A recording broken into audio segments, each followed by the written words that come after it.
Es un honor para este servidor y para la Facultad de Jurisprudencia y Ciencias Sociales de la Universidad Modular Abierta tener a dos ponentes de un altísimo nivel académico, connotados juristas nacionales, que nos van a platicar acerca de los aspectos generales de la reforma constitucional y también sobre la reelección presidencial, siempre en el contexto constitucional. Vamos a tener una jornada académica muy buena, muy adecuada para nuestro contexto. Vamos a platicar, bueno, vamos a recibir una charla, pero posteriormente tendremos la oportunidad, al finalizar la presentación de cada uno de los ponentes, de poder hacer algunas consultas. Se estarán recibiendo las preguntas por este mismo medio, ustedes las pueden redactar y se les van a trasladar a nuestros expositores. Así que vamos a darle la palabra al señor decano de la facultad, el licenciado José Ernesto Romero Ramos, para que dé apertura a este evento.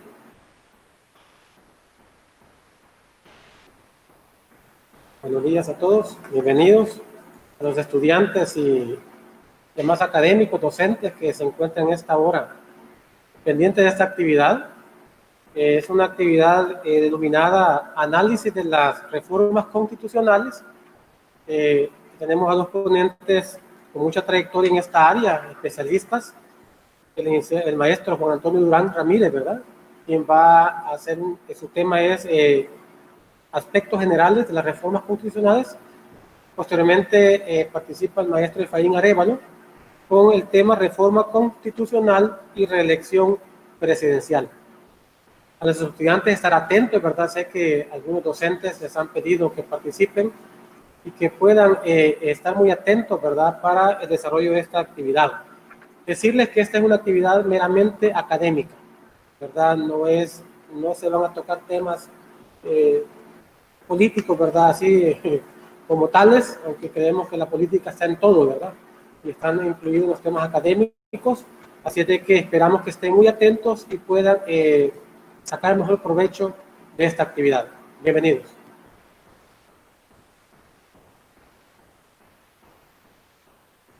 Bueno, deseo presentarles a nuestro primer ponente, el maestro Juan Antonio Durán Ramírez. Él actualmente conforma la Cámara Tercera de lo Penal de San Salvador. Tiene estudios de licenciatura en Ciencias Jurídicas de la Universidad Centroamericana José Simeón Cañas, UCA.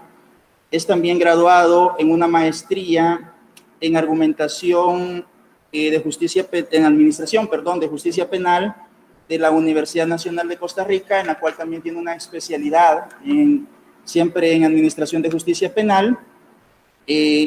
Además, él es especialista en argumentación jurídica, graduado de la Universidad de Alicante, España, y por supuesto que es docente universitario.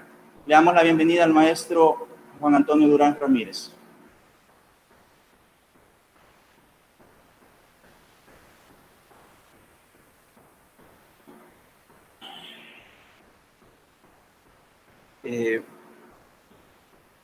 Tengan muy buenos días, un agradecimiento especial a la Universidad Modular Abierta, al licenciado Romero por la cordial invitación, el honor, el privilegio de dirigirme a ustedes y participar pues con algunas ideas en torno a un tema que está en el debate nacional, un tema que está no solo presente en la comunidad jurídica, sino que también tiene inevitablemente, como ha señalado el licenciado Romero, connotaciones también políticas. Y de hecho, pues, tiene connotaciones políticas inevitablemente, porque se trata del marco regulatorio que desarrolla la convivencia nacional, los distintos sectores, los distintos grupos que conviven en nuestro país. Hay grupos antagónicos, hay grupos que tienen intereses contrapuestos, hay grupos pues que que también tienen expectativas de llegar al poder y realizar su programa, su plataforma política a partir de la visión que tengan del mundo, de la política, de la sociedad. Así es que las normas constitucionales tienen ese carácter de integrar las distintas opciones, las distintas alternativas, los distintos intereses, pues, de quienes convivimos dentro de la sociedad salvadoreña. Es un marco regulatorio que, como regula todos estos intereses que he mencionado, que pueden llegar a ser hasta contrapuestos, son producto de un consenso. Y esa es también otra cualidad de la Constitución. Voy a compartirles una presentación que traigo con la idea de desarrollar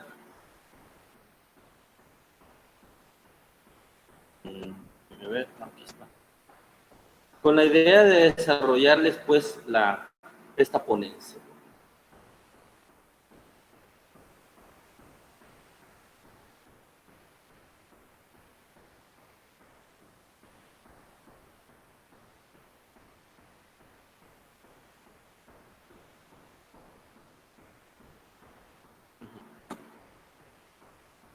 Bueno, vamos a hablar sobre un análisis, hacer un análisis sobre las reformas constitucionales a partir de la coyuntura actual. Esa es la idea central. Ver aspectos generales sobre la reforma constitucional. Para abordar este análisis, he propuesto estos 8 puntos. Primero, algunas experiencias regionales y mundiales sobre estas iniciativas de reforma, porque precisamente hoy que está en debate esta posibilidad de reformas, se habla, mire, cuáles son las reformas que se van a implementar, se va a reformar toda la Constitución. ¿Es posible reformar toda la Constitución y ser sustituida por otra Constitución dentro del marco regulatorio? Esa es parte de las preguntas, de las interrogantes que surgen en el debate actualmente. O si se van a hacer reformas fraccionadas, reformas segmentadas, y la mayor inquietud, ¿cuáles son y qué es lo que se va a reformar? Pues vamos a enfocar en primer lugar pues algunas experiencias que se han suscitado y que han motivado los cambios de constituciones completas, íntegras. ¿Cuáles son las reformas constitucionales que se han suscitado en El Salvador y en qué contextos y qué coyunturas y qué han impulsado además las reformas constitucionales en nuestro país? Tercero, ¿es posible reformar la Constitución? Anticipamos que sí, pero vamos a ver qué se puede reformar y qué no. ¿Qué riesgos hay, además, al intentar reformar la Constitución en la actual coyuntura? ¿Es necesario reformar la Constitución? También otra pregunta a la que, por lo menos, no intentar responder, pero sí por lo menos dar algunos elementos para reflexionar. ¿Qué se debería reformar de la Constitución? ¿Para qué deberíamos reformar la Constitución? Y finalmente, ¿cómo debemos o deberíamos reformar la Constitución? Algunas experiencias comparadas.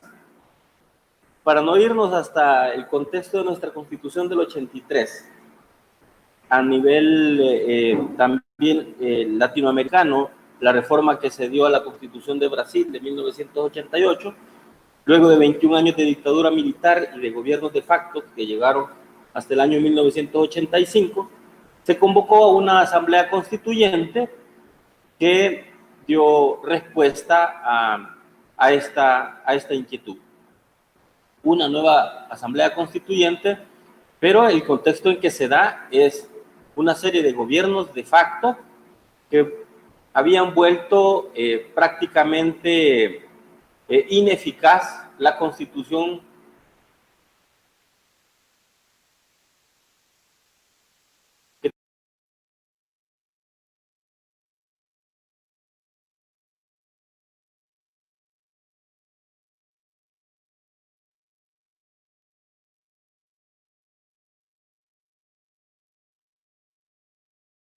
en Colombia. En 1991, de igual manera, se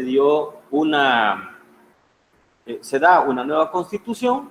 La opción que tomaron los colombianos fue incluir en un proceso electoral una séptima papeleta que establecía la posibilidad de que los colombianos votaran por una nueva constitución o por una nueva asamblea constituyente, de tal manera que el pueblo colombiano, al ser preguntado, hay que recordar, también se da en una coyuntura después de una crisis de muchos problemas vinculados a la guerra, al narcotráfico, a la corrupción, y en ese contexto pues que se somete a votación y la mayoría de colombianos optó por una nueva constitución.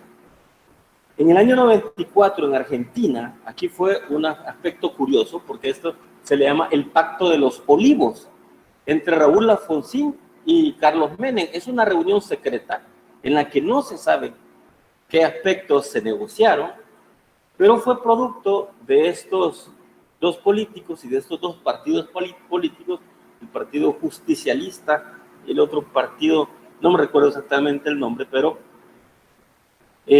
producto de ese acuerdo fue que sometieron o decidieron convocar a una asamblea constituyente. Años más tarde, en Venezuela, el candidato en aquel momento, Hugo Chávez Frías, llevó como promesa de campaña la propuesta de refundar la República ante el descontento de la ciudadanía por los gobiernos anteriores y de su clase política. Lo mismo que en el año 2008, de igual manera, un candidato llevó, el candidato Correa llevó como bandera una nueva constitución y al llegar al poder, pues sometió la consulta popular. En la misma línea se decantó Bolivia, que en los procesos de 2006-2009, en el 2009, cuando llega al poder, a los 3 meses convocó a una asamblea constituyente por parte del presidente y fue así que se dio esa nueva constitución. Islandia, en 2011, hubo una crisis económica muy fuerte, una deslegitimación del poder político también producto de la corrupción, que generó pues que se diera una petición de la ciudadanía de una nueva constitución, prácticamente una nueva refundación de su nación. Suiza, en el año 2000, un referéndum también permitió que se actualizara la constitución y que se superara una constitución que databa de 1874, ya una constitución de más de un siglo. Experiencias más recientes, bueno, también hay que recordar en el 2007 creo yo, que Honduras sometió también a votación la cuarta papeleta, la cuarta urna, para convocar a una asamblea constituyente, y eso motivó también un golpe de Estado y el exilio del presidente Zelaya. Ante la oposición, ante la negativa de esta propuesta de reforma, por los riesgos que se han tenido con las experiencias de Venezuela, Ecuador, Bolivia, y el riesgo también en Honduras de que se tocara el tema de la posibilidad de la reelección ilimitada en la presidencia de la República. Túnez, 2014, luego de la primavera árabe, ¿verdad?, las intervenciones que tuvo los Estados Unidos, es una constitución que se cita como un ejemplo, ya que hay un pacto entre los islamistas religiosos y los laicos, un pacto de convivencia armónica, y es un ejemplo también de las constituciones recientes, el caso de Túnez en 2014. Y hoy, recientemente, hace menos de 2 semanas, hemos conocido también que Chile sometió a un plebiscito histórico con una votación de un 78% de los electores que decidieron cambiar la constitución de Pinochet de 1980. Así es que esto para mencionar algunas experiencias comparadas de cambios constitucionales. Hemos visto que se han dado en coyunturas de crisis para superar también crisis y poner cierto orden ante la situación y superar las situaciones de ilegitimidad o deslegitimidad que han tenido sus gobernantes, y también colmar las expectativas ciudadanas respecto de la satisfacción de sus derechos. En el caso de El Salvador, pues tenemos que la Constitución de 1983, recordemos, superó la del 62, y que a su vez se basaba en la Constitución de 1950, inspirada también por la venerable Constitución de 1886, que es la que ha tenido mayor duración, que duró de 1886 hasta 1939, que fue la Constitución de Maximiliano Hernández Martínez, que introdujo cosas interesantes, cosas buenas, por ejemplo, el control difuso o la inaplicabilidad, que fue curiosamente en esa Constitución introducida, en la Constitución de Martínez del 39. Así es que esta Constitución del 83 tiene inspiración tanto en la Constitución Liberal de 1886 como en la Constitución Social de 1950, y en esta del 83 crea la Sala de lo Constitucional, que amparos y bueno, es la Constitución vigente que conocemos.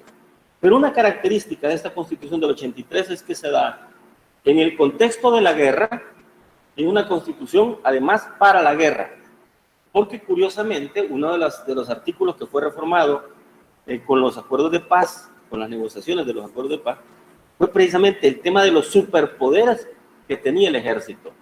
No solamente controlar la integridad del territorio, el control de fronteras, la seguridad pública, la paz pública, el orden público, sino además, pese a la sala, era prácticamente se constituye el alto mando de la Fuerza Armada como una especie de tribunal constitucional, de decidir cuándo había ruptura del orden constitucional. Eso estaba en manos del ejército, porque también le correspondía al ejército velar por el cumplimiento de la Constitución. Entonces, prácticamente teníamos en el Tribunal Constitucional, que decía el aspecto de la autoridad, de la autoritas, pero finalmente a quien le correspondía ejecutar también tenía la capacidad de hacer un análisis de constitucionalidad de las situaciones, de las distintas situaciones. Hay una imagen que para mí fue muy impactante, no la he vuelto a ver, pero fue cuando se estaba en el tema de la negociación hacia la paz, en la que se propuso por parte del FMLN, en ese momento guerrilla alzada en armas, se propuso mover las elecciones de 1989, de marzo hacia septiembre, y el periodo presidencial se terminaba el 31 de mayo. Entonces, obviamente, eso generaba un impasse en el tema de la continuidad del presidente de la República en el ejercicio de la presidencia. Y eso está prohibido por la Constitución. Hay una norma expresa el presidente no puede continuar un día más como presidente. Así es que la propuesta de la guerrilla era pasar las elecciones de marzo a septiembre y fue el pronunciamiento prácticamente de la llamada Tandona, la famosa Tandona, la promoción de 1966, donde salieron no solo los altos mandos militares, sino todos los comandantes del ejército de esa promoción, rechazando esa propuesta, rechazando un rechazo a la propuesta porque era inconstitucional. Uno de los argumentos es que era inconstitucional y por supuesto que no fue aceptada por el gobierno y las elecciones se celebraron en marzo, que fue cuando las ganó el presidente Alfredo Cristiano. Así es que tenemos que esa Constitución del 83, lo dice en un estudio el doctor José María Méndez, y precisamente le he tomado prestada esa palabra, porque es una Constitución que en la historia de las constituciones salvadoreñas es la que se caracteriza por los superpoderes que tiene la Fuerza Armada. Concentra enormes poderes el ejército, así es que eso obviamente fue producto también de una negociación y de posterior reforma. En el año 92 se dieron algunas reformas también que permitieron la transición de la guerra hacia la paz, reforzaron el tema del sistema de partidos, y también aquí hay otro aspecto también relevante que no puedo dejar pasar, es el tema de los enormes poderes que se conceden al Ejecutivo. Porque la Constitución de 1983, y quizá voy a hacer una advertencia que tuve que haberla hecho al inicio, como soy juez, me he dedicado en mi vida profesional al ejercicio de la judicatura, voy a tener una visión judicialista. Entonces quiero hacer esa advertencia y quiero ser honesto en esta presentación. Porque obviamente hay visiones políticas, hay visiones también desde el Ejecutivo, desde el Legislativo también, respecto a los poderes del Parlamento, y del Ejecutivo también, desde la Administración, y desde los políticos también. Pero el artículo 193 de la Constitución del 83 tenía un instituto, un organismo de investigación del delito que jamás existió. Fue letra muerta, el OID, el organismo de investigación del delito, que bajo la dirección del fiscal general de la República iba a funcionar el organismo de investigación del delito. ¿Cuál era la pretensión del constituyente del 83? Que la investigación del delito no estuviera en manos del Ejecutivo, sino que estuviera en manos del fiscal general de la República, precisamente para evitar y para impedir la concentración de poderes en el órgano ejecutivo. Esa disposición fue letra muerta, porque desde su vigencia del 83 hasta su reforma en el 92, la investigación del delito estuvo en manos de la Policía Militar, de la Policía Nacional, de la Guardia Nacional, de la Policía de Hacienda y de los distintos organismos que fueron creados. La Comisión Investigadora de Hechos Delictivos estaba funcionando bajo el Ejecutivo y posteriormente que se convierte en otra unidad, una división también de investigación criminal que también queda en manos del Ejecutivo. Así es que al cederle normativamente, al cederle las reformas de los acuerdos de paz, la policía de investigaciones al Ejecutivo, hizo darle todavía mucho más poderes como se tienen, como los que actualmente concentra el Ejecutivo, como tienen el poder del Ejército, la dirección de la policía, la dirección de la investigación, de la inteligencia del Estado. Es decir, se les cedió con las reformas de los acuerdos de paz más poderes podríamos hablar que ha reemplazado a los superpoderes del ejército de la Constitución del 83 a los superpoderes que tiene el órgano ejecutivo actualmente. Luego, el tiempo se va como agua entre las manos en esto, porque hay tantas cosas interesantes. En 1994 se dio la reforma al modelo neoliberal.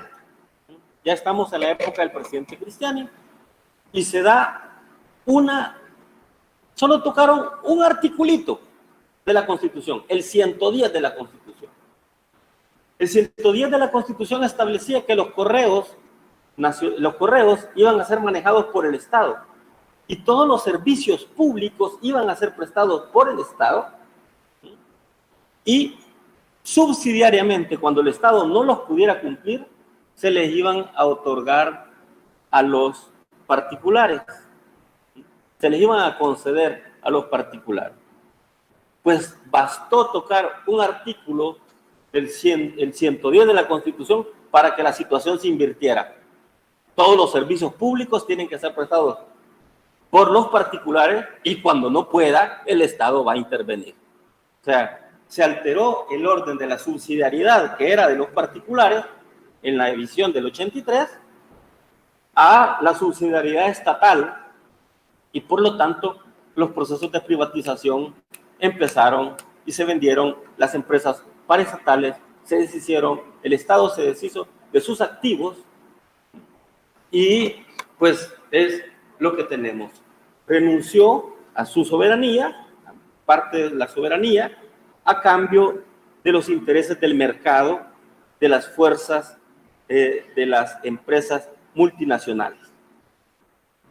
Se discutió esa reforma, se vieron los alcances de esa reforma, alguien se opuso a esa reforma en el año 94 o todo el mundo la aceptó sin hacer ninguna laraca, perdónenme la expresión.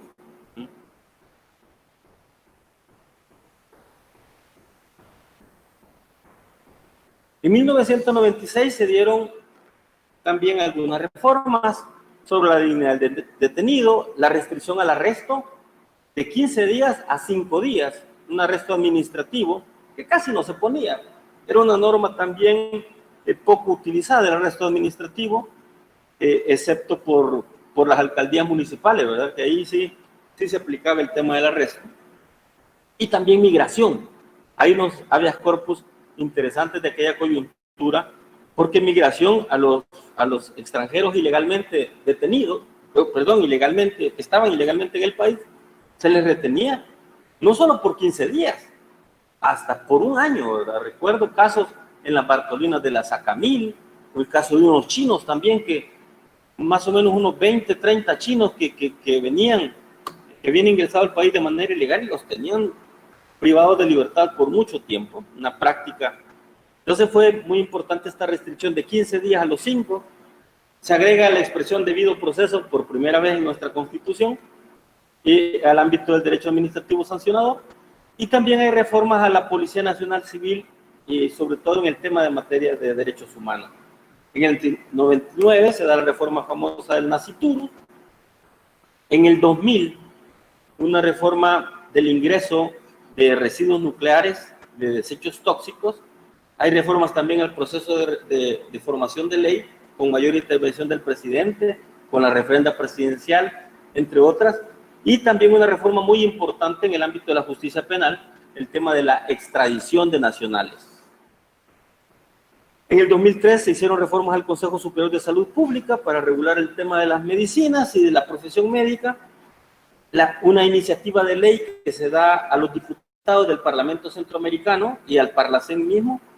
También se introduce la reforma a la libertad sindical en el sector público, también una reforma muy importante, por la adecuación de nuestra Constitución a los convenios de la OIT, que es, dicho sea de paso, uno de los organismos más antiguos en el plano internacional, data de la Sociedad de Naciones. Y en el 2009 se establece o se reforma la gratuidad de la educación una reforma importante, las intervenciones telefónicas también, que estaban prohibidas en el artículo 24, y se da también, curiosamente, la primera ley que requiere mayoría calificada, la primera legislación secundaria que requiere mayoría calificada. La legislación secundaria, pues basta mayoría simple, esta exige mayoría calificada, semejante a las llamadas leyes orgánicas españolas, ¿verdad?, que regulan derechos fundamentales, y estas leyes que regulan derechos fundamentales en España requieren una mayoría calificada también, son conocidas como leyes orgánicas. Y también una reforma sobre los pueblos originarios. Hemos hecho un recorrido apretado, rapidito, de estas reformas que ha tenido El Salvador, algunas de esas por intereses económicos, ¿sí?, por presiones de la banca mundial, por presiones de las multinacionales, otras por presiones de gobiernos, tradición de nacionales, ¿sí?, que sin mayor debate, ¿sí?, nada más exigió un gobierno que se reformara a ese punto el tema de las intervenciones telefónicas, que era una necesidad más nuestra, pero vemos que estas reformas, la del 99, la del Nasciturus, también, ¿verdad?, se han dado en contextos en los que ha habido poca o nada discusión, y más han sido casi impuestas por el poder político de las distintas coyunturas. Una reciente que me ha hecho falta, pero este es un acuerdo de reformas, que es el tema del derecho fundamental al agua. Bueno, vamos a pasar segundo o tercer aspecto. ¿Es posible reformar la Constitución? Sí es posible, porque nuestra Constitución no es rígida, tampoco es una Constitución flexible, es conocida como Constitución semirrígida, ¿sí?, porque tiene un procedimiento de reforma dificultado en el 248. En esto hay que tomar en cuenta la dinámica entre Constitución y realidad. La Constitución no puede regular cierto aspecto y la realidad responder o tener una dinámica distinta. Debe haber una correspondencia entre lo que regula la Constitución con la realidad, porque de lo contrario pierde eficacia la Constitución. De ahí la necesidad de reformar. La reforma, bueno, aquí uno de dos: o se reforma o se modifica la realidad imponiéndose la norma constitucional, o se adecua la Constitución a la realidad. La Constitución es producto de un consenso, lo decíamos al inicio, y el artículo 16 de la Declaración Universal de los Derechos Humanos, de los derechos del hombre y del ciudadano de la Revolución Francesa, el artículo 16 tiene prácticamente una disposición hermosa, porque centra ahí qué debe contener la Constitución. Dice más o menos así, que un Estado que no tenga reconocidos o garantizados los derechos de los ciudadanos ni la separación de poderes no tiene Constitución. Dos características: derechos de las personas derivados de la dignidad humana, los derechos fundamentales, y la separación de poderes. Si no tiene eso, dijeron los franceses, su revolución no tiene Constitución. Ahora, hay un artículo también muy bueno, se lo recomiendo. Hay un libro de teoría de la Constitución salvadoreña que editó que ha publicado la Corte Suprema de Justicia. Busquen ahí el artículo de la doctora Ivette Cardona. Muy buen artículo relacionado sobre este tema de la actualidad de la Constitución. Y la doctora Cardona enfoca el tema de la reforma constitucional y además otras vías que no sean necesariamente las reformas. Respecto a la reforma, se habla pues, que precisamente la función de la reforma es adecuar la realidad a la Constitución, más bien adecuar la Constitución hacia la realidad, porque eso le permite la continuidad jurídica, le permite que la Constitución continúe vigente, adaptándose, adecuándose a la realidad, pero también es una garantía de la reforma constitucional, y además es un límite del poder, Dentro de los límites de la reforma encontramos las normas pétreas. Hay normas pétreas expresas, ¿verdad? La forma de gobierno, la alternabilidad en el ejercicio de la presidencia y el territorio, que es irreductible, la irreductibilidad del territorio. Respecto a las normas pétreas, más que normas pétreas, pues son temas o normas que no permiten reformarse desde la Constitución. Hay también límites materiales vinculados a los derechos fundamentales, a las garantías, y formales en aspectos de procedimiento. Y hay otras vías que desarrolla la doctora Cardona, como son la interpretación constitucional y la mutación constitucional. Si hacemos un recorrido con el tema de la sala 2009-2018, en materia de interpretación constitucional, vía interpretación constitucional, hizo una serie de reformas, ¿verdad? Prácticamente vía sentencias.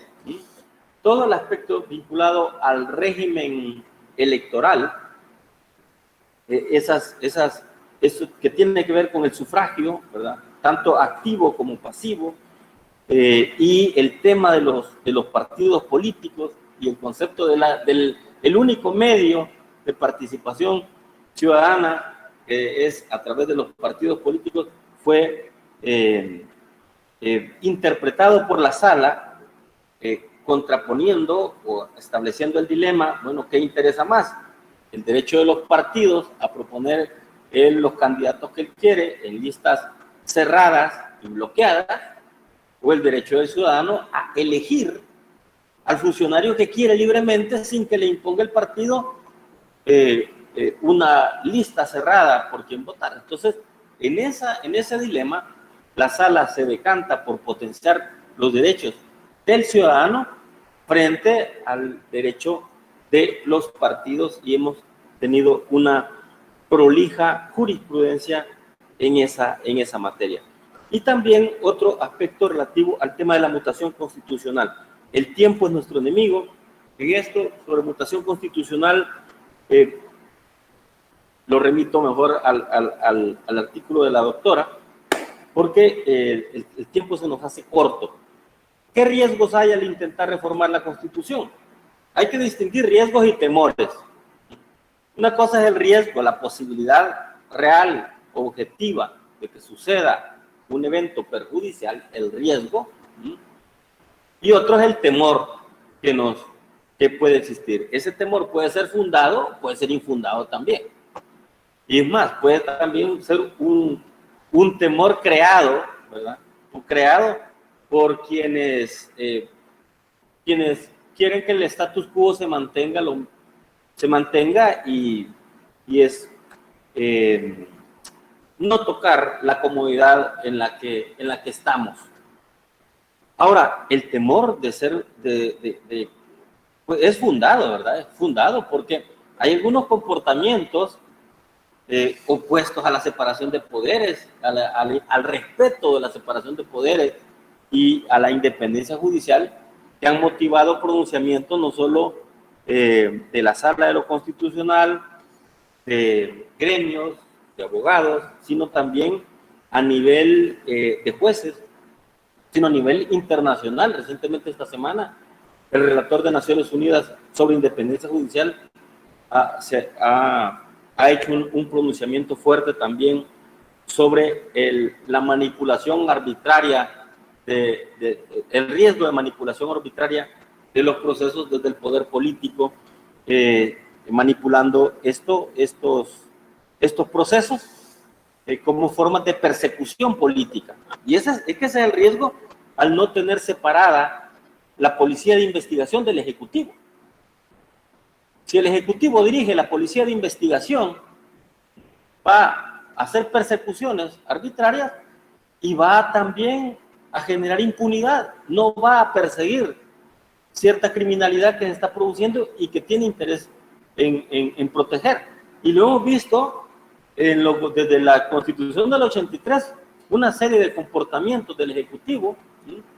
Y las quejas recurrentes de policías y fiscales. Mire, me removieron porque estaba investigando, me dijeron que me detuviera, no me detuve, me degradaron. Parte de los riesgos que los miembros de la persecución le tienen en esto. El principal temor y riesgo es que se perpetúe el actual gobernante, hay que decirlo como corresponde, ¿verdad? Ese es el principal temor y el principal riesgo, que se perpetúe el actual gobernante mediante una reforma a la cláusula de la no reelección presidencial.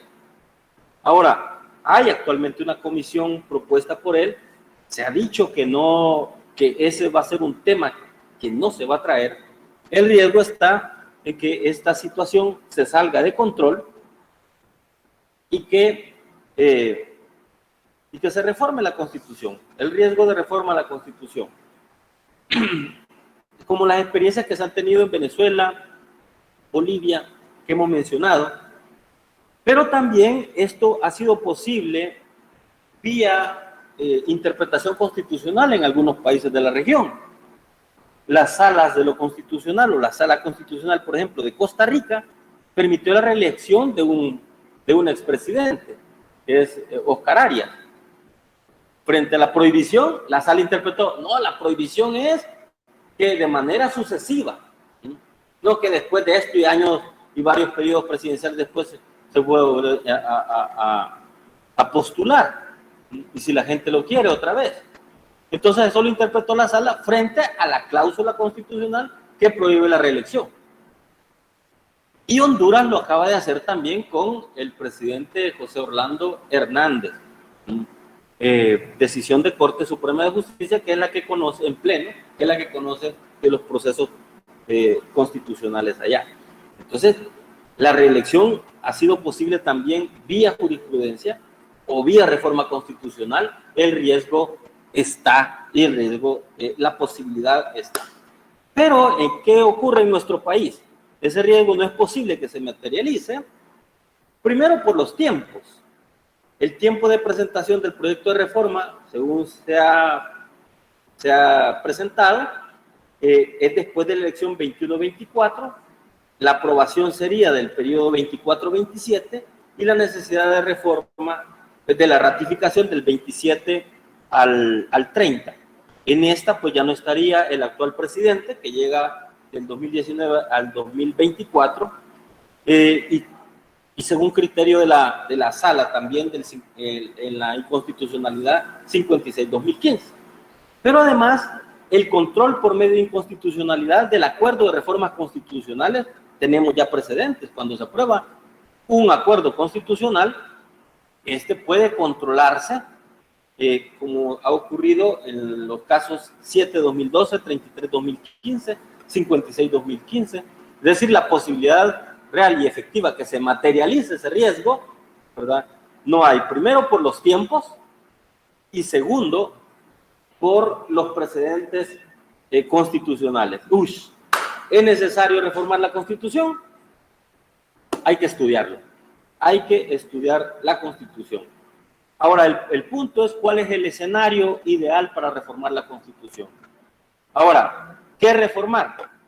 Toda la Constitución, algunas de sus partes, toda la Constitución no es posible dentro del marco constitucional. Y finalmente, ¿para qué deberíamos de reformar la Constitución? Algunos casos de evidente necesidad de reforma constitucional, el tiempo se nos fue, pero creo que es muy importante que estudiemos este tema, que no le tengamos miedo, ¿verdad? Que hay que agarrarlo como un ejercicio académico, un aspecto de derecho comparado, primero ver qué dicen los tratados, que si hay que adecuar nuestra Constitución o no. Yo traía aquí algunos puntos que a mi juicio sí podrían y deberían reformarse, pero insisto, con la limitación de la visión judicialista que tengo. ¿Y cómo deberíamos reformar la Constitución? Ya lo dijo la sala, debe haber una fase informativa sobre este proceso. Solamente quiero agradecerle a la Universidad Modular Abierta su invitación y a ustedes su tiempo y su paciencia. Muchas gracias. Gracias, maestro Durán. Tenemos algunas preguntas Sí. que los estudiantes y el público en general quieren trasladar. Sí. La estudiante Tania Vanessa Recinos Lemos le consulta de cuánto tiempo se tarda en reformar una constitución y en cuánto tiempo se puede volver a hacer una reforma. Bueno, constitucionalmente requiere dos periodos legislativos, 2 periodos constitucionalmente, pero a partir de la jurisprudencia de la sala se requieren 3.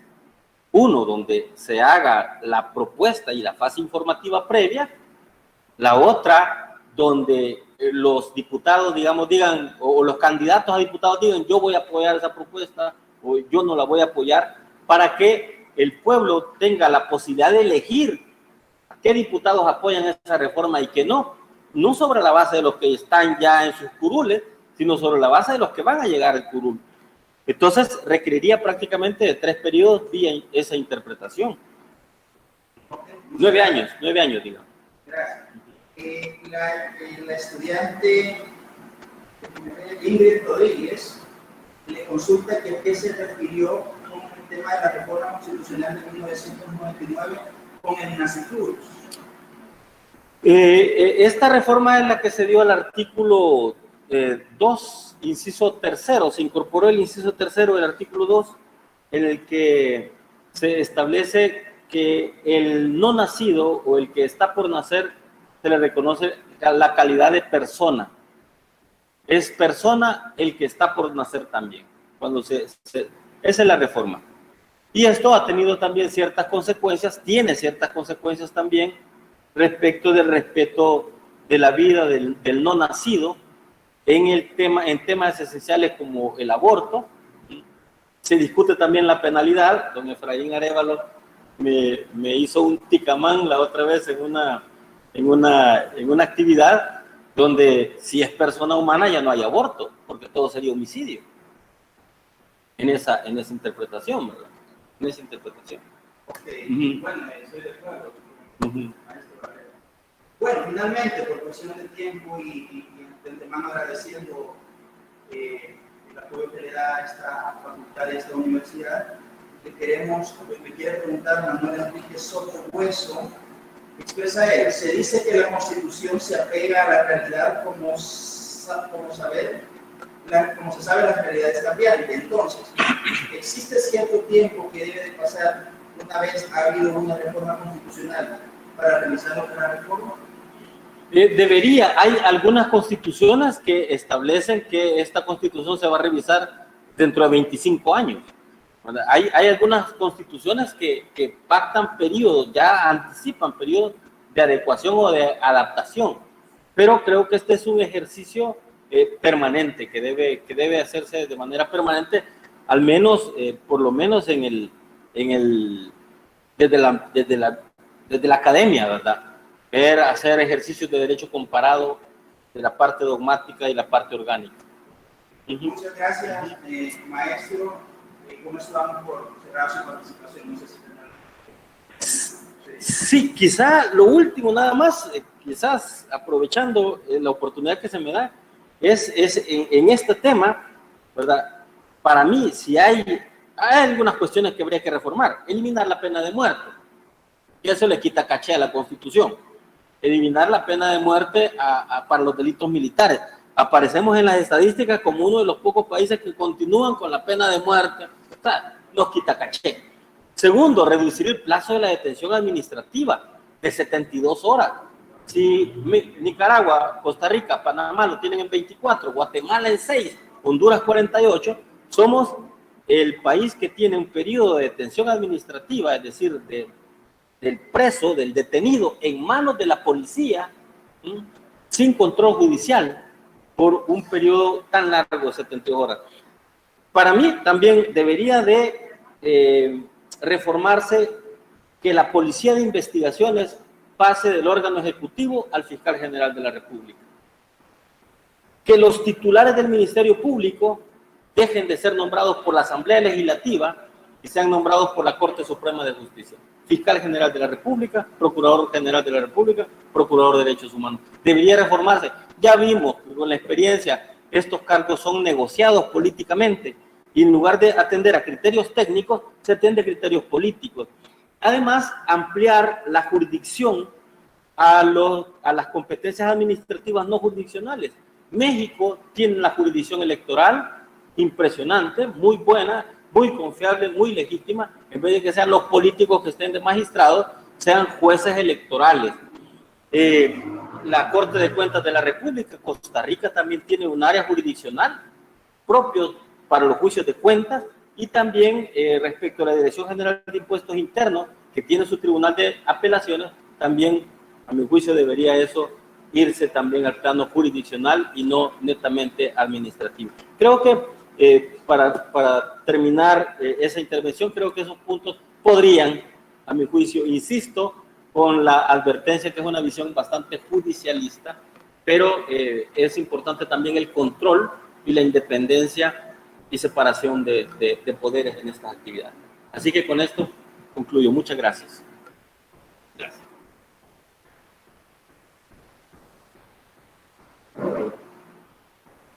Damos las gracias al maestro Juan Antonio Durán Ramírez, que nos ha presentado un tema, bueno, de relevancia y de contexto jurídico, social y político. Agradecemos su participación. Y a continuación quiero presentarles a un ponente reconocido, connotado, lo tenemos en alto renombre en nuestra academia. Lo consideramos una persona baluarte para el tema del derecho constitucional. El maestro Efraín Mauricio Arévalo Mojica, graduado de la Universidad de Sonsonate en la licenciatura en Ciencias Jurídicas, con una maestría en Argumentación Jurídica de la Universidad de Alicante, España, quien además ha cursado y se ha graduado del programa de formación inicial para jueces del que la Escuela de Capacitación Judicial del Consejo Nacional de la Judicatura desarrolla. También es miembro del Instituto Iberoamericano de Derecho Constitucional en la sección El Salvador. Además, es candidato a doctor en Filosofía Iberoamericana de la Universidad Centroamericana José Simeón Caña, UCA. Él es el coordinador del área de inconstitucionalidades de la Sala de lo Constitucional de la Corte Suprema de Justicia y por supuesto que es docente universitario en Derecho Constitucional. Le damos la bienvenida a nuestro expositor, maestro Efraín Arévalo.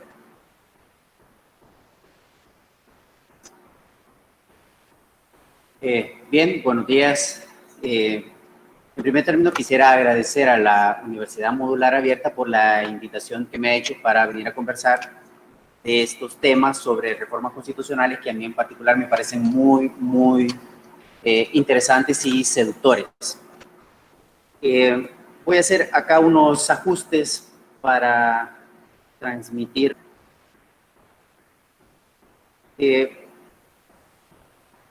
Cuando a mí me hicieron la invitación para venir a conversar sobre estos temas, se me ocurrió titular la presentación de esta manera: Reformas constitucionales y reelección presidencial, los límites a la creación y a la reforma de la Constitución.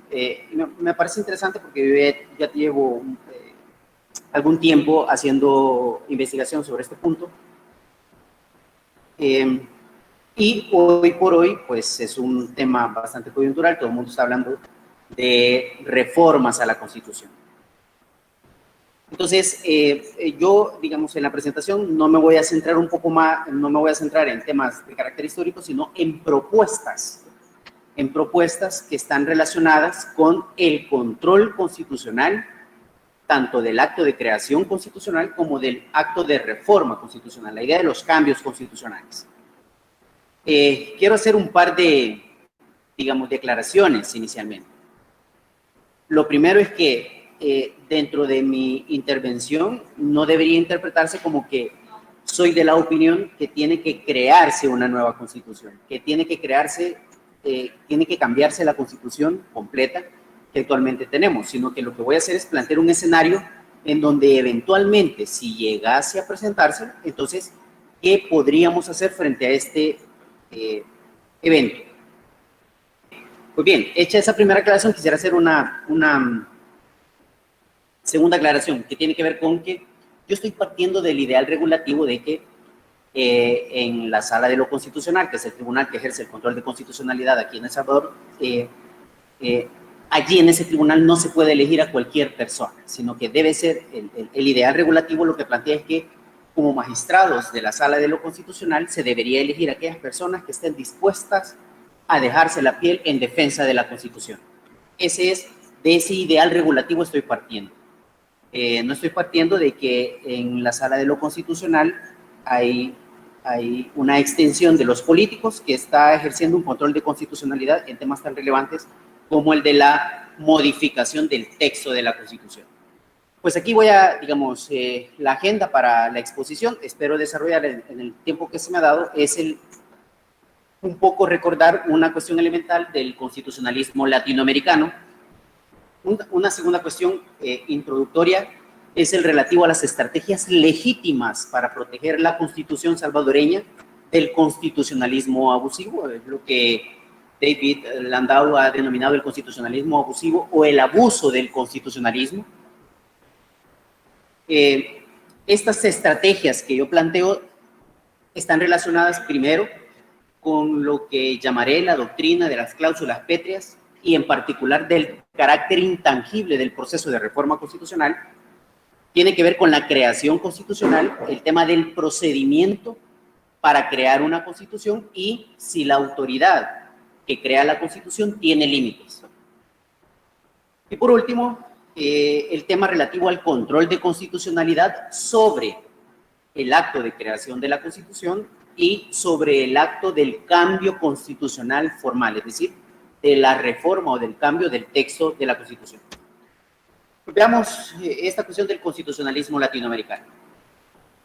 Hay un filósofo político y también abogado constitucionalista, Roberto Gargarella, que ustedes saben ha publicado un libro al que le ha puesto La Sala de Máquinas de la Constitución, y entre diversas tesis que él sostiene ya, bueno, él sostiene que Latinoamérica ya tiene 2 siglos de tener constitucionalismo. Una de las tesis que sostiene Gargarella en este texto es que los países latinoamericanos, o la mayoría de los países latinoamericanos, han optado por un régimen presidencialista. En un régimen presidencialista, la figura del presidente es nuclear. Y fundamentalmente, digamos, es nuclear por la cantidad de poderes que concentra.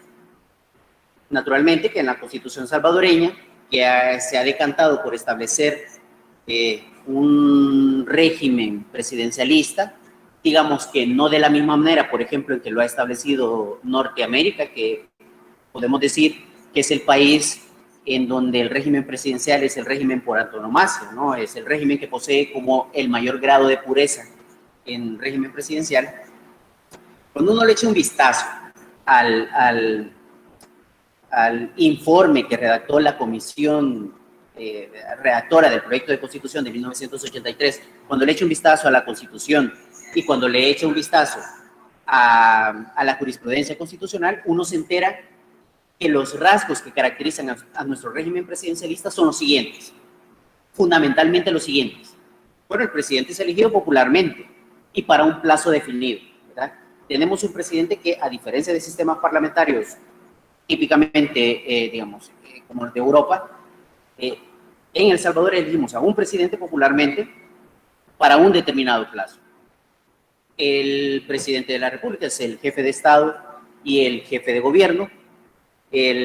Nuestro presidente, dado el origen popular tanto de la Asamblea Legislativa como también del origen popular del mismo, no puede disolver a la Asamblea Legislativa ni tampoco, como norma general, digamos, la Asamblea Legislativa no puede destituir al presidente de la República. Como el presidente es un funcionario de elección popular, el presidente le responde al elector. Tiene una responsabilidad política frente al elector.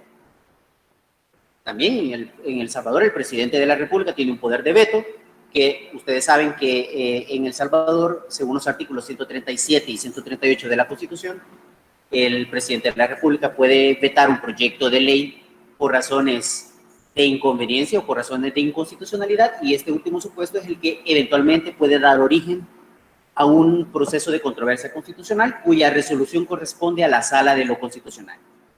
Por último, pues el presidente de la República elige a su gabinete, ¿no? Elige a sus ministros. Entonces, estos rasgos nos indican que nosotros en El Salvador tenemos un régimen presidencialista. Muy bien, la experiencia comparada, ya don Tony nos habló de algunas experiencias que han pasado en Latinoamérica, en el sentido de que quien llega al poder, luego aparecen por ahí intenciones para retener el poder una vez que el presidente ha logrado estar ahí. Cuando hay una persona, hay un presidente que por medios legítimos ha llegado al poder y esta persona tiene la pretensión de retener o seguir en el poder, normalmente estas personas, estos presidentes, ponen el ojo en algunos elementos que en la teoría constitucional se consideran como ciertos elementos que son esenciales para un Estado. Hay un constitucionalista canadiense, Richard Albert, que sostiene la tesis de que normalmente uno puede identificar los elementos esenciales de un Estado cuando estos elementos son protegidos por la vía de la cláusula pétrea o de las cláusulas de intangibilidad en un Estado. Entonces, si nosotros, digamos, le creemos un poco a Albert, nosotros pudiéramos identificar qué elementos son nucleares para el Estado salvadoreño. Estos serían los que están protegidos por la vía de la cláusula pétrea. El artículo 248, inciso cuarto de la Constitución determina que no podrán modificarse en ningún caso las disposiciones de esta Constitución que se refieran a la forma y sistema de gobierno, a la alternabilidad en el ejercicio de la presidencia y al territorio de la República. Pues bien, uno de estos elementos es el de la alternabilidad en el ejercicio de la presidencia, que es justamente el elemento al que suelen ponerle el ojo los presidentes que quieren retener el poder. Pero lo curioso es esto, que la alternancia normalmente es protegida en los países latinoamericanos por la vía de las cláusulas pétreas. Entonces, el primer obstáculo que normalmente debe sortear el presidente que quiere perpetuarse en el poder es una cláusula pétrea. Ese es el primer obstáculo que tiene un presidente que quiere retener el poder. Entonces, cuando se enfrenta a este problema, aquí es donde aparece la noción del constitucionalismo abusivo. El presidente busca sortear esta cláusula pétrea. Entonces, ¿de qué manera? ¿De qué manera intenta sortearla? Pues bueno, aquí lo primero que debe decirse es que hoy en día los presidentes que quieren retener el poder ya no apelan, primero los que quieren llegar y los que quieren retener el poder, ya no apelan a los golpes de Estado, por lo menos golpes de Estado militares. Eso hoy en día, digámoslo así, es una cuestión pasada de moda. Ahora, los presidentes suelen ocupar otro tipo de estrategias, digamos, menos bélicas, aunque puedan verse algunos ejemplos esporádicos ahí de muestras de brazo duro, ¿no? Normalmente los presidentes que quieren retener el poder suelen utilizar las mismas herramientas democráticas que las constituciones prevén para afianzarse en el poder. Y aquí es donde entra la noción del constitucionalismo abusivo. David Landau tiene un artículo genial en donde ha acuñado esta expresión para aludir a lo siguiente. El constitucionalismo abusivo vendría a ser un conjunto de estrategias en donde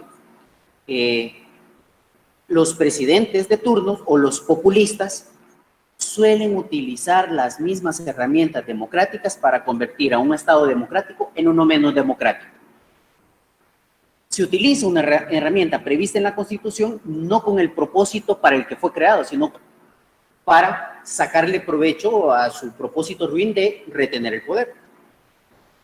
Entonces, el presidente que quiere retener el poder utiliza las herramientas constitucionales justamente para retenerlo. ¿Qué propósitos puede perseguir un presidente que quiere, o un gobernante en general que quiere retener el poder? Pues bueno, indico aquí 3 fundamentales, que hay más, ¿no? El primer término, un presidente quiere retener el poder para desligarse de controles jurídicos y políticos. Aquí creo yo que pudiera agregarse esta idea para eximirse o evitar ser encontrado responsable penalmente, civilmente, administrativamente. Si un presidente comete muchos delitos, entonces él tiene una razón para seguir conservando el poder, porque si está en el poder, él conserva inmunidad y por tanto no se le podrá, por ejemplo, procesar penalmente mientras esté en el poder.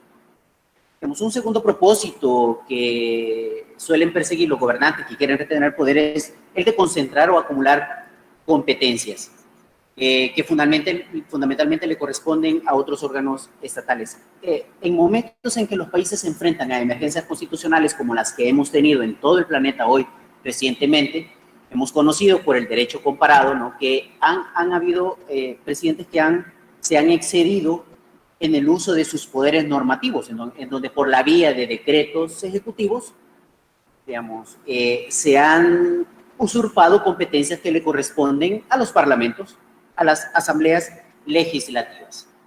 Y por último,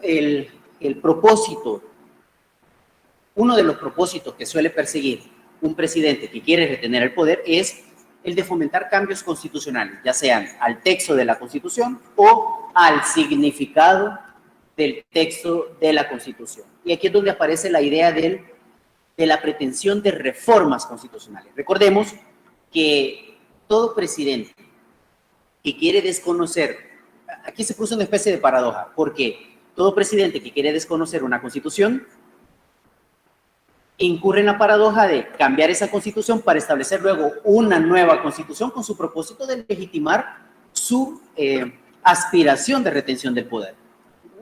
Muy curioso el fenómeno este. Pues bien, habíamos señalado que una de los elementos esenciales que es protegido por la vía de las cláusulas pétreas es el principio de alternabilidad en el ejercicio de la presidencia, que aquí vale hacer una aclaración. En rigor, la alternancia en el poder o el principio de alternabilidad en el ejercicio de la presidencia no es incompatible conceptualmente con las reelecciones, porque en El Salvador, como lo vamos a ver a continuación, tenemos reelecciones presidenciales. En El Salvador se permiten las reelecciones presidenciales, pero eso está condicionado a un intervalo de tiempo, como ya lo vamos a ver. Las reelecciones presidenciales son uno de los cambios que los presidentes suelen pretender introducir a las constituciones cuando llegan al poder. Y aquí podemos establecer una especie de tipología de reelecciones presidenciales en donde pudiéramos identificar algunos países y también podemos identificarnos nosotros como país. En los dos extremos estarían la reelección indefinida y las reelecciones, la prohibición absoluta de las reelecciones. Los extremos. La reelección indefinida, esta idea lo que viene a decir es que un presidente puede postularse cuantas veces quiera sin límite alguno. El ejemplo que suelen poner los textos de esta variante de reelección indefinida, digamos la más radical, es el de Venezuela. Luego están, digamos, su polo opuesto, las prohibiciones absolutas, en donde el presidente solo puede ser presidente por una tan sola vez. Entre estos dos extremos habrían algunas variantes de las reelecciones. Una de ellas es el de la reelección inmediata por una sola vez y abierta. Un presidente, si quiere volver a postularse, solo puede hacerlo por una vez. Y es abierta porque puede hacerlo en cualquier tiempo que él decida hacer. El ejemplo que suele ponerse acá es el de Argentina. Luego tenemos el de la reelección inmediata por una sola vez y cerrada. Un presidente puede optar de nuevo, digamos, a ser presidente por una tan sola vez, por eso lo de cerrada, por una tan sola vez. Este es el caso de Norteamérica. Luego tenemos la reelección no inmediata abierta, pues. Este tipo de variante de reelección presidencial lo que nos viene a decir es que, bueno, un presidente puede volver a optar a cargo público cuando él quiera, pero la única condición es que la reelección no puede ser inmediata. Hay que esperar un intervalo de tiempo para que este presidente pueda volver a optar al cargo público. Y luego están las reelecciones no inmediatas y cerradas. O sea, el presidente que funge como tal puede volver a optar al cargo público, pero solo puede hacerlo en la época en que las propias constituciones lo señalan. ¿El Salvador dónde encaja acá? Pues El Salvador encaja en lo que en la lámina aparece como la reelección no inmediata abierta. Aquí es pertinente aclarar, digamos, aquí traigo a colación la cita que hacía don Tony acerca de la inconstitucionalidad 163-2013, ¿no? Que por la Sala de lo Constitucional interpretó el artículo 152 para sostener que quien quiera postularse de nuevo al cargo del presidente de la República tiene que esperar 2 periodos presidenciales. No hace mucho tuvimos una conversación con uno de los diputados constituyentes de la Constitución del 83 y ellos nos decían, ¿no?, que la intención del artículo 52 era el de esperar únicamente un periodo presidencial. Pero bueno, con la interpretación de la sala, ya no hay que esperar un periodo presidencial, sino 2. Aquí también quiero aclarar que a mí me parecería inadmisible una reforma a la Constitución que pretendiera aclarar cuál es el plazo que el presidente debe esperar para volver a postularse como candidato a presidente, si son 5 o si son 10 años. Yo creo que hay que tener presente la función y el propósito de una reforma constitucional. Nosotros apelamos a la reforma constitucional o al cambio constitucional informal cuando no es posible por la vía de la interpretación, por la vía del cambio constitucional informal, encontrarle una solución a un determinado caso. Solo cuando la interpretación, en este caso, por quien tiene la última palabra en materia constitucional, que sería la Sala de lo Constitucional, solo cuando el texto de la Constitución no permita que por la vía de la interpretación se le encuentre una solución a un determinado caso, es hasta entonces cuando se tiene que apelar al proceso de reforma constitucional. La idea es adaptar. Esa es la función de la reforma constitucional. La función de la reforma constitucional no es la de aclarar dudas entre lo que dice el texto y lo que dice una decisión de la Sala de lo Constitucional. Recordemos que, tal como lo dijo la Sala de lo Constitucional en este precedente, en la 163-2013, ni siquiera un acuerdo de reforma constitucional puede modificar un precedente de la Sala de lo Constitucional. Si con la reforma se pretende una regresividad en materia de derechos fundamentales que ha sido desarrollado por la jurisprudencia. Si la Sala ha desarrollado un derecho fundamental, la Asamblea Legislativa no puede reformar la Constitución para suprimir ese derecho fundamental que ha desarrollado la jurisprudencia. La jurisprudencia vendría a adquirir una especie de intangibilidad en eso. ¿Qué pasa con el tema de las reelecciones presidenciales en El Salvador? Bueno, en el informe único presentado por la Comisión de Estudio del Proyecto de Constitución, uno no encuentra con la suficiente claridad una prohibición de reelecciones presidenciales. Digamos, no aparece allí que la intención de ellos haya sido la de prohibir la reelección presidencial. Más bien, lo que aparece es un desarrollo amplio de la alternancia en el ejercicio de la presidencia. De esto uno puede inferir que si tenemos el principio de alternancia en el ejercicio de la presidencia, pues hay una intención, digamos, implícita para prohibir las reelecciones, por lo menos las inmediatas, porque las inmediatas conceptualmente sí que serían incompatibles con las reelecciones. Luego, la sentencia de inconstitucionalidad 163-2013 reafirma la idea de que en El Salvador no están prohibidas las reelecciones presidenciales. Lo que sucede es que el presidente que quiere volver quiere optar de nuevo al cargo de presidente, tiene que esperar 2 periodos presidenciales. Por tanto, en El Salvador, la reelección inmediata es incompatible conceptualmente con el principio de alternabilidad de la presidencia. Esto es conceptualmente, no es posible conciliar al mismo tiempo la alternancia en el ejercicio de la presidencia con la reelección inmediata y sucesiva en el ejercicio de la presidencia. Y hay varios artículos en nuestra Constitución que nos permiten respaldar, o que nos ayudan a respaldar esta idea. Por ejemplo, el artículo 75, ordinal cuarto de la Constitución, determina que pierden los derechos de ciudadano. Cuarto, los que suscriban actas, proclamas o adhesiones para promover o apoyar la reelección o la continuación del presidente de la República. Nada menos, recientemente la Sala de lo Constitucional acaba de admitir a trámite la primera demanda presentada contra un ciudadano para que la Sala declare la pérdida de derechos. Porque este ciudadano, en tanto afiliado a un partido político que quiso participar en las internas de un partido político, promovió públicamente la reelección del presidente.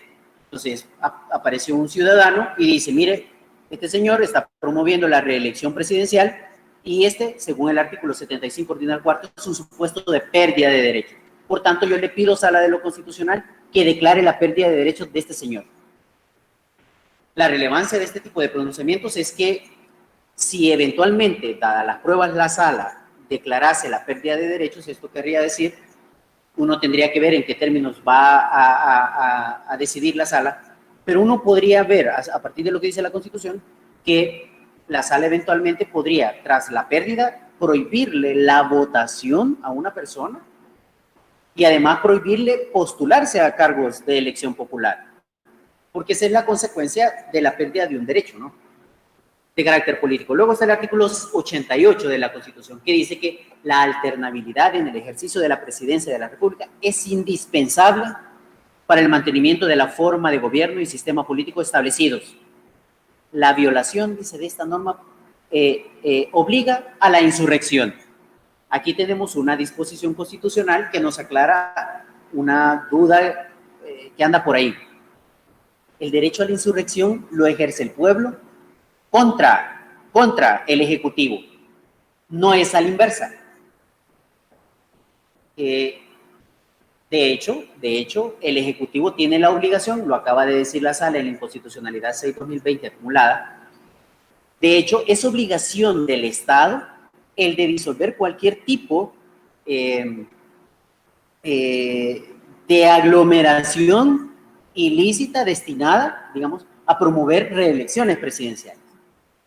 Y luego, si a pesar de eso el Estado fomenta y desde el Estado hay iniciativas para promover la reelección del presidente, pues el pueblo, nosotros el pueblo, tenemos derecho a ejercitar nuestro derecho a la insurrección. Esto, entre otras cosas, significa que fácticamente nosotros podemos, por la vía de la fuerza física, de ser posible de las armas, reponer el orden constitucional. El artículo 131, ordinal 16º, que determina que corresponde a la Asamblea Legislativa desconocer obligatoriamente al presidente de la República, o al que haga sus veces, cuando terminado su periodo constitucional continúe en el ejercicio del cargo. De nuevo, el propósito es evitar la reelección inmediata. El artículo 154 de la Constitución, el periodo que también ya lo citaba don Tony en su exposición, el periodo presidencial será de 5 años y comenzará y terminará el 1 de junio, sin que la persona que haya ejercido la presidencia pueda continuar en sus funciones ni un día más, ni un día más. Y por último, el artículo 244, inciso 4, que establece, ¿no?, que no podrán reformarse en ningún caso las disposiciones de la Constitución que se refieran a la forma y sistema de gobierno y a la alternabilidad en el ejercicio de la presidencia, que es la cláusula Petra que me interesa destacar. Pues bien, estas disposiciones respaldan la tesis según la cual las reelecciones inmediatas son conceptualmente incompatibles con el principio de alternabilidad en el ejercicio de la presidencia. El presidente que está en funciones y quiere reelegirse suele aducir ciertos argumentos, digamos, para fundamentar su postura. Uno de ellos es que, bueno, si al presidente no se le permite reelegirse, su proyecto político va a quedar inconcluso, ¿verdad? Como los proyectos políticos normalmente se redactan, eso indica el ideal regulativo para 5 años, entonces, estando en el cargo, hay algunas promesas que se incumplen y, por tanto, los tiempos no alcanzan. Pues bien, lo que nos vienen a decir los presidentes que quieren retener el poder es que su proyecto político no se va a poder concluir si la oposición llega al poder. Un segundo argumento que suelen aducir los presidentes es el voto popular como fuente de legitimidad de su decisión. Como aquí el argumento es que la soberanía reside en el pueblo, si el pueblo pide que un determinado presidente se reelija de modo inmediato, entonces, como el pueblo es el soberano, la fuente de legitimidad estaría allí. Y por último, este es un argumento típico de un populista, es que la oposición es enemigo de la democracia y por eso no hay que permitirle a la oposición. El Salvador soy yo, dicen los populistas. Pues bien, cuando un presidente le pone el ojo a la alternancia en el ejercicio de la presidencia, hay que desconfiar. Como bien lo dice Luigi Ferraioli, ¿no? Siempre hay que desconfiar de quien tiene poder. Siempre hay que desconfiar de quien tiene poder. Y en este caso, con mucha mayor razón, hay que desconfiar de quien pretende alterar la cláusula de la alternabilidad en el ejercicio de la presidencia. ¿Por qué? Bueno, porque esto trae aparejada algunas consecuencias negativas, que son las que sugiero acá.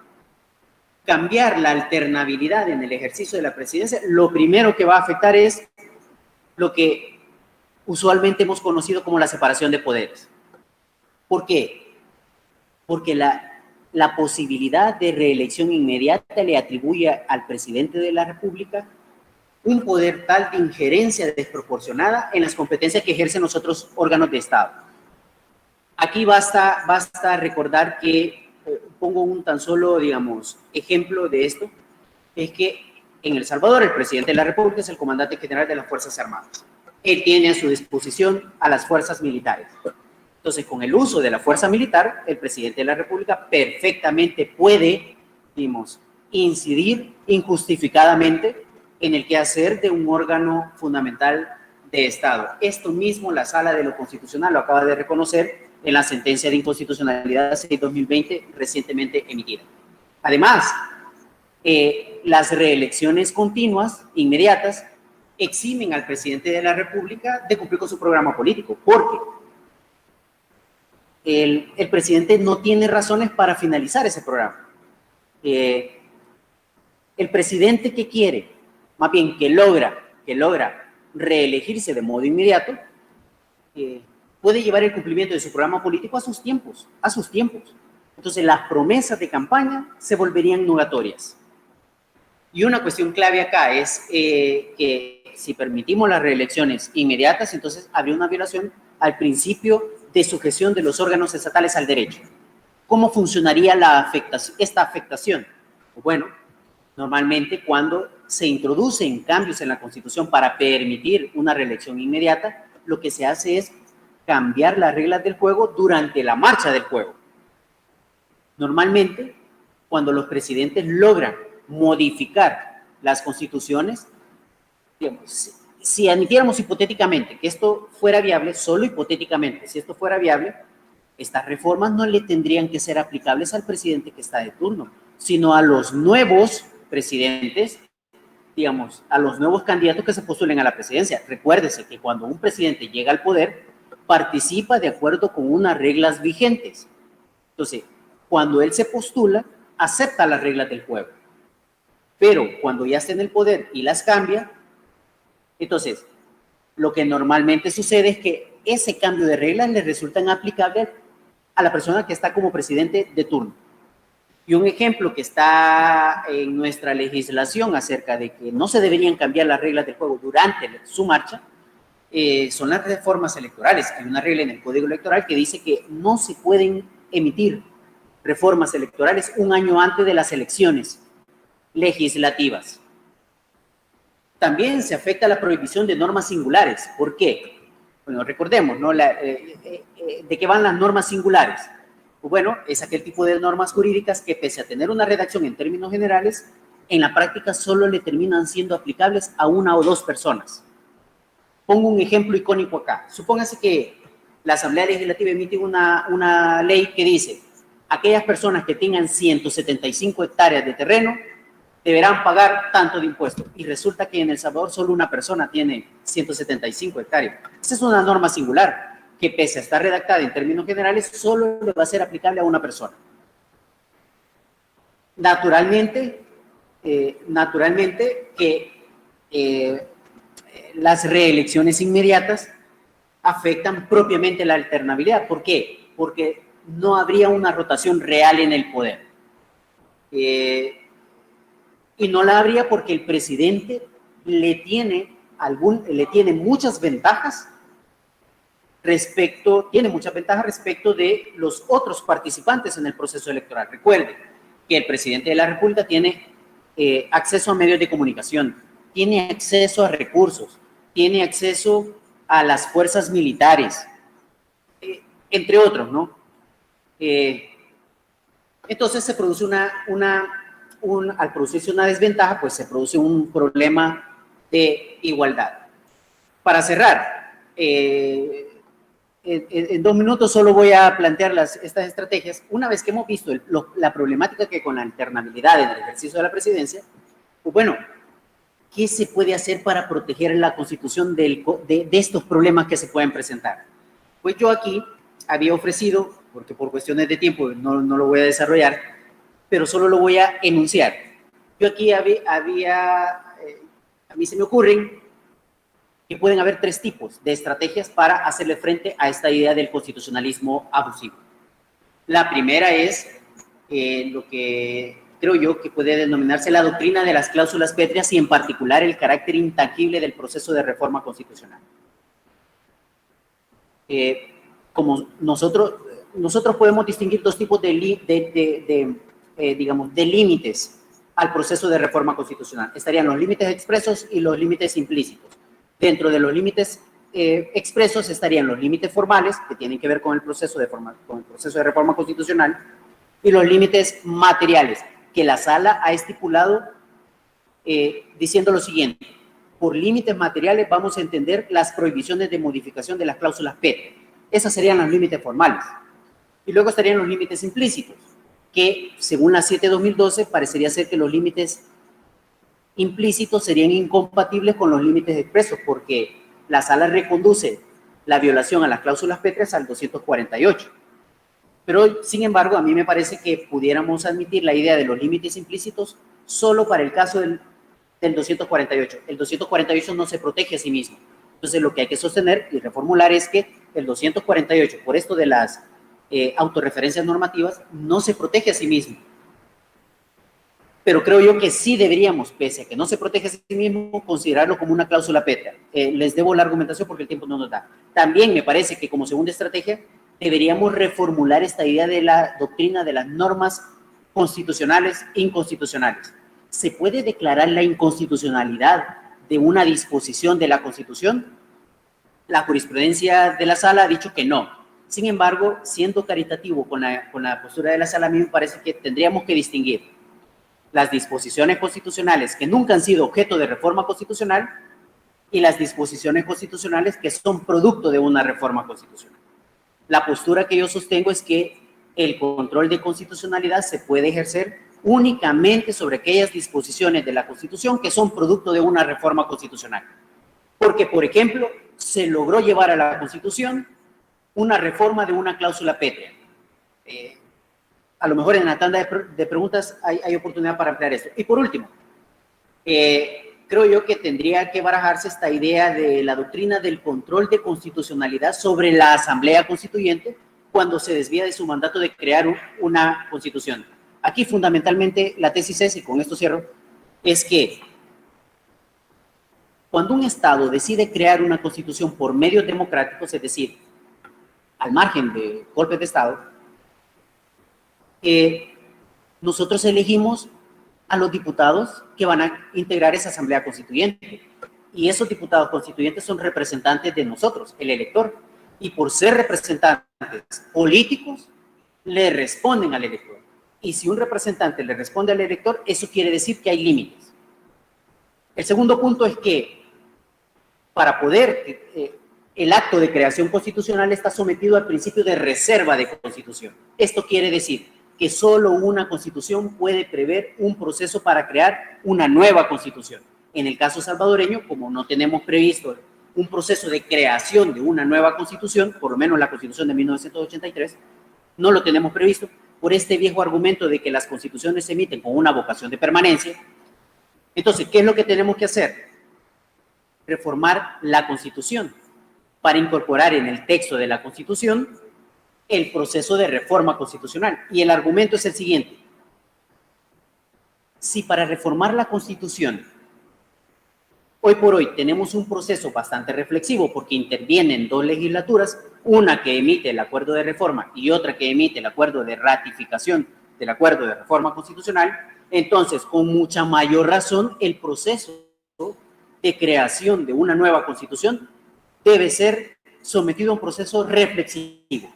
Por eso, para crear una constitución, repito, si la idea es darnos una nueva constitución, entonces la vía legítima para crear una constitución es, primero, reformar la constitución que tenemos, y eso exige que primero una legislatura emite un acuerdo de reforma y luego otra legislatura emite el acuerdo de ratificación, y hasta después de eso, vean el carácter reflexivo, entonces nos metemos a la reflexión sobre los contenidos de una nueva constitución.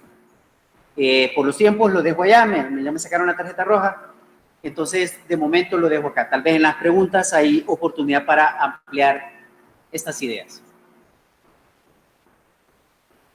De hecho, maestro, queremos pedirle que lo haga. Somos su tiempo, tenemos 10 minutos también. Ok. Ah, sé que no, Sí, no, me han limitado. Ok. Estamos bien. Nos pregunta el estudiante José Alexander Martínez Guevara. Sí. Que en Estados Unidos se permiten las reelecciones por un periodo.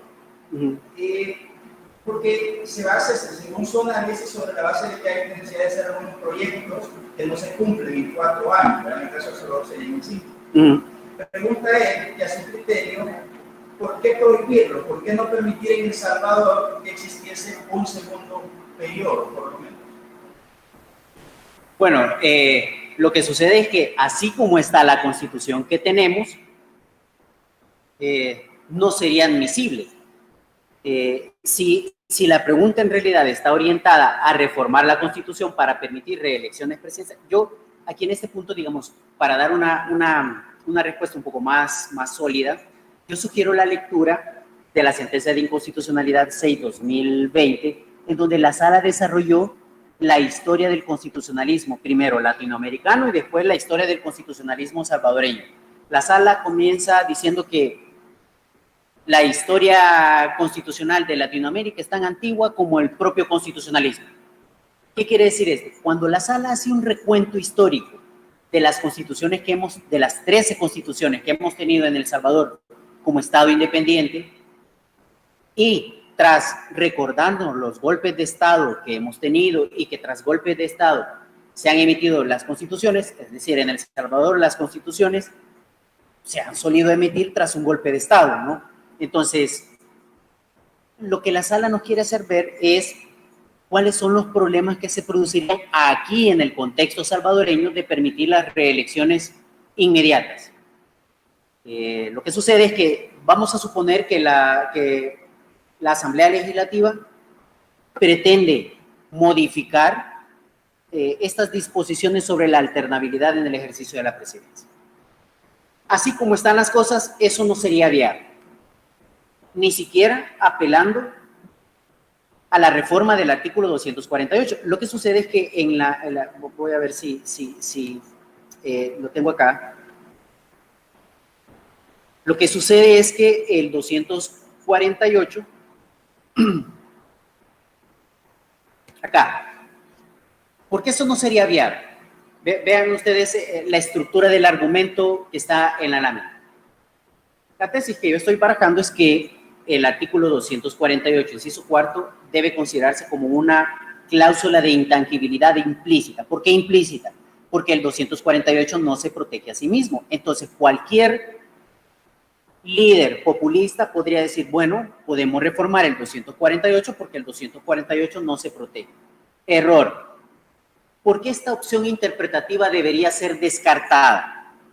Pues bueno, yo ofrezco dos argumentos de por qué no hay que optar por esta interpretación. Primero, porque nos conduciría a un absurdo. Aquí voy a argumentar por reducción al absurdo.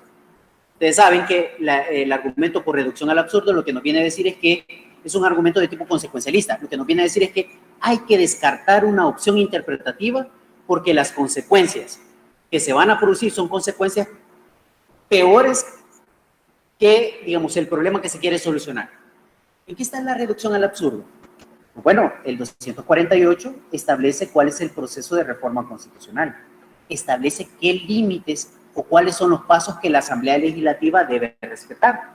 Si nosotros permitiéramos que la Asamblea Legislativa reforme el 248, le estaríamos dando poder a la Asamblea Legislativa para que modifique el artículo que la limita.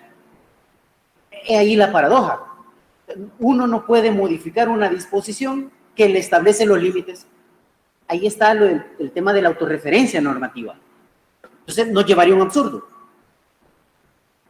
Pero por si esto fuera poco, viene un problema de fraude a la Constitución. ¿Por qué?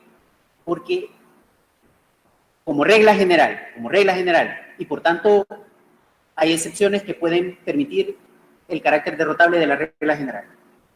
Como regla general, quien sugiere el cambio en el proceso de reforma constitucional, o más en concreto, la reforma del inciso cuarto del 248, está pensando en modificar una cláusula pétrea. Como el 248 está protegiendo ciertas disposiciones, por ejemplo, que se refieren a la alternabilidad en el ejercicio de la presidencia, entonces, como no podemos reformar directamente esa disposición, el fraude se produciría cuando, en lugar de reformar, por ejemplo, el artículo 84, me voy para el 247, hago el ajuste ya, y una vez que suprimo o matizo la alternabilidad en el ejercicio de la presidencia en el 248, entonces estoy modificando o daría la pauta luego para la modificación del artículo 84. Entonces, así como están las cosas, no se podría, por el estado actual de las cosas. Recuerden que son contextos diferentes, son contextos culturales distintos, ¿verdad?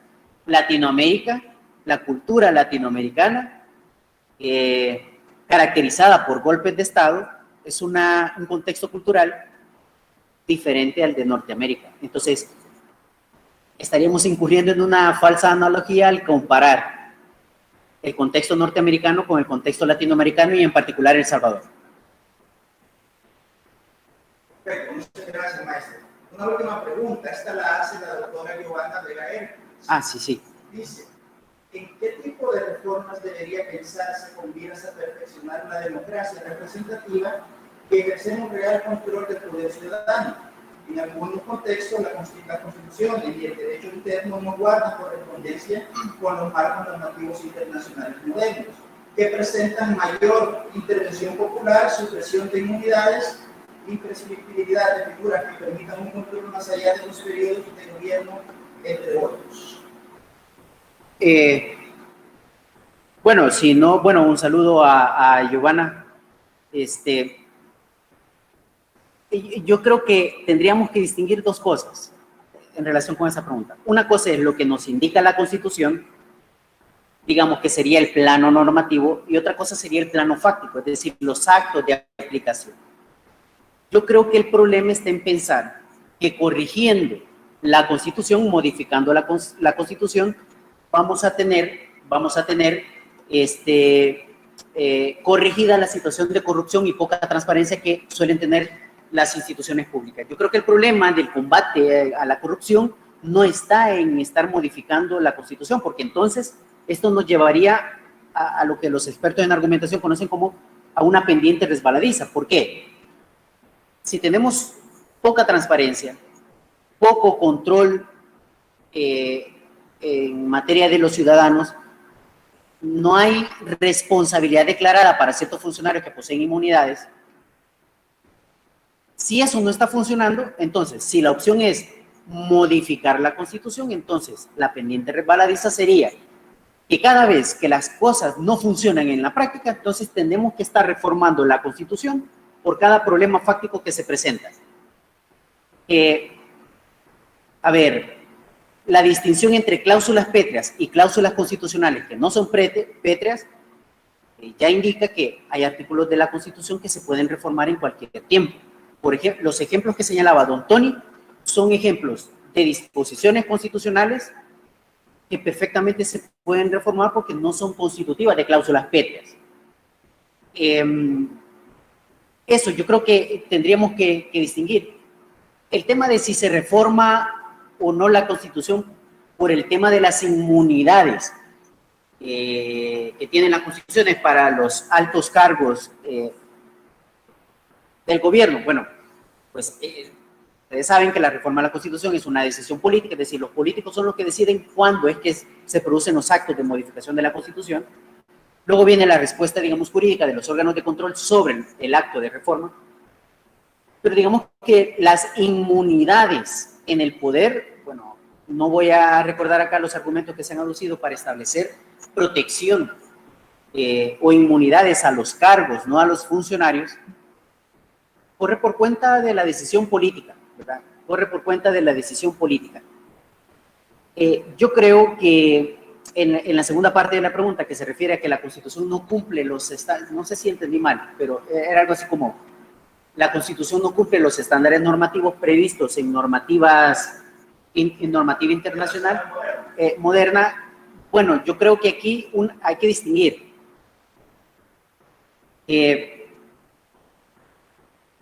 No es necesario modificar la Constitución para que, digamos, para que ésta se modernice o se actualice de acuerdo con determinados estándares. ¿Por qué? Porque aquí quiero plantear dos tesis. En Europa, por ejemplo, la tesis que se baraja en materia de reforma constitucional es la siguiente. La Constitución se modifica como última ratio. Es decir, primero ensayamos la vía interpretativa y si las autoridades que tienen poder para interpretar la Constitución, digamos, no pueden resolver el problema que se les presentan porque el texto de la Constitución no se los permite, entonces, por la vía subsidiaria, se tiene que modificar el texto de la Constitución para adaptarlo a la realidad. Recordemos que la institución del cambio constitucional, formal o informal, es decir, el cambio del texto o de la interpretación del texto, el propósito es adaptar la Constitución a las nuevas realidades. Así funciona la idea en Europa. ¿Cómo funciona en Norteamérica? Pues aquí la tesis funciona al revés. Como la Constitución norteamericana tiene un proceso altamente rígido para modificar su texto de la Constitución, es difícil encontrar en las cámaras allá en Norteamérica una respuesta de modificación al texto de la Constitución. Entonces allá, cuando no es posible reformar la Constitución, entonces la vía es la interpretación por la Corte Suprema. Entonces funciona a la inversa. Eso por una parte. Y lo segundo es que, como yo defiendo la tesis de que la Constitución, esto del tema de los niveles de jerarquía formal que existe entre la Constitución y la normativa internacional, pues bueno, yo creo que para modernizar la Constitución, actualizar la Constitución,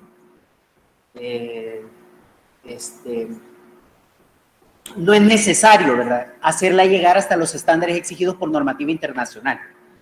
En este punto, lo que yo sugiero es que se le plantee el problema a la Sala de lo Constitucional para que, por la vía de la interpretación, la Sala brinde una respuesta u ofrezca una opción interpretativa, digamos, de acuerdo con la intención que plantea el demandante. ¿Qué partes de la Constitución deberían ser reformadas? Bueno, ya don Tony nos ha enunciado un elenco de qué partes de la Constitución pueden ser reformadas.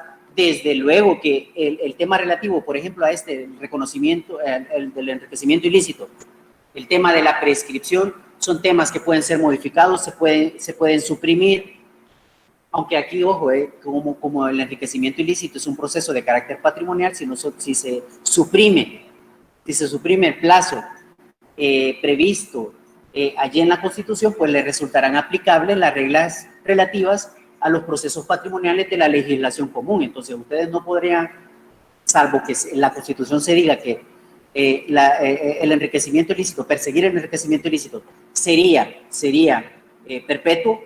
Hay que analizar aquí el tema de la proporcionalidad. Salvo ese problema, salvo ese caso, pues resultarían aplicables la normativa infraconstitucional. Entonces, ojo, yo con esto cierro. A mi modo de ver, creo que hay un error en pensar que solo reformando la Constitución se van a resolver los problemas que tenemos, la cantidad de problemas que tenemos. Creo que no va por ahí, porque si nosotros pretendemos modificar la Constitución con fines diferentes a la adaptación que la Constitución debe tener con respecto a la realidad, pues entonces lo que estamos haciendo es deformando el propósito de la institución de la reforma constitucional. Eso. Muchas gracias, maestro Arevalo. Bueno, gracias por la invitación. Con esto cierro y dejo en cámara aquí al presentador. Un placer. Gracias. Gracias. Bueno, a la academia le corresponde hacer estas valoraciones, estos análisis, estas reflexiones. No podemos quedarnos fuera del análisis que corresponden a las envergaduras sociojurídicas políticas, y esa es la función que debemos de cumplir como universidades, como instituciones de educación superior. Habiendo hecho este análisis, esa reflexión, queremos agradecer la presencia de cada uno de ustedes. Queremos invitarlos a que continúen pendientes de nuestra futura programación en cuanto a temas de interés social y que puedan participar activamente en los chats que se presentan en vivo y en las plataformas que complementan estas actividades. Muchas gracias a todos. Estamos dispuestos a servir como institución universitaria. Que tengan todos un feliz fin de semana. Muchas gracias.